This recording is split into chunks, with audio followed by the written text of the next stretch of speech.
perfect introduction for our next guest. Since we're talking fathers and sons, we're talking today with Brian Becker. He's the author, along with his son Jeff, of Tender Lions. It's about building relationships between fathers and sons. Brian, welcome. Thanks for being with us.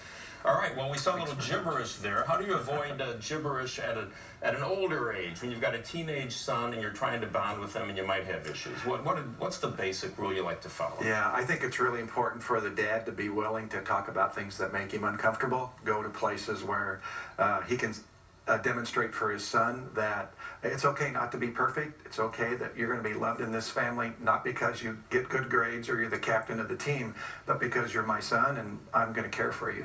How do you avoid their getting fairly defensive when you have that discussion? If you start talking about these are the ways you're not perfect, A, you sleep too late, B, you're out too late at night, C, we found a little vodka under your bed, and they, a lot of times they may just want to slam the door in your face, I would imagine. How do you get past that barrier? Yeah, all those things can happen and do in many homes. I think it's important that the dad really listen to his own inner dialogue and be careful that he's not pushing too hard. Try to be a good listener, try to be present, try to feedback what they're hearing. Early in my life, I was right about everything, and that didn't work well for me as a young dad. I know a lot of your book deals with your early troubles, with your marriage and also with your son. Yes. And tell me how those early problems helped you learn a little bit about how to deal with your son. Yeah, when I look back now at some of the really destructive things that I did, I made a lot of bad decisions, and when the implications of that came crashing down on my family, it was really devastating for them. So when I look back at how we were able to put things back together, there were three really important things. One, I had to be honest about the mistakes I'd made and be willing to share that with my family. I was going to say honest with yourself or with your family or both? Self first, and then with them. You know, no honesty, no trust.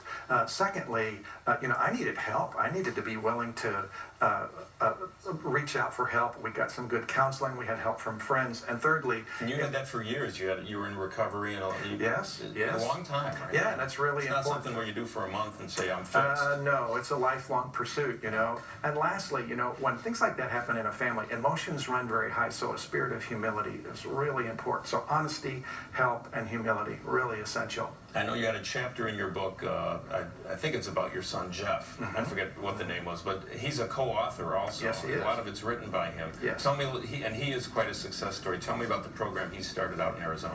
Yeah, so Jeff is the director of an organization called Powerhouse Hoops. When you look at it on the surface, it's all about training kids to play basketball, but for him, it's about developing character in young men. The rules that you talk about with respect to men, they apply to fathers and daughters? Absolutely. A little bit of nuances there, but those things are pretty much universal. If a parent wants to develop that kind of strong relationship, that type of honesty and humility is really essential for both. Yeah. And the book, again, tell us the name of the book. Sure. And where everybody can find it. It's called Tender Lions, Building the Vital Relationship Between Father and Son, and they can find all the information out at tenderlions.org. And real quickly, tender lions, meaning that you have to be a lion, but you also have to be kind of empathetic and emotional. It's both sides of things, tough and tender, empathetic and strong, and knowing when to do one and when to play the other role. Thanks for joining us. Have a good Father's Day. Thanks, Larry. In a week. Okay, yeah, thanks good very to be with much. you.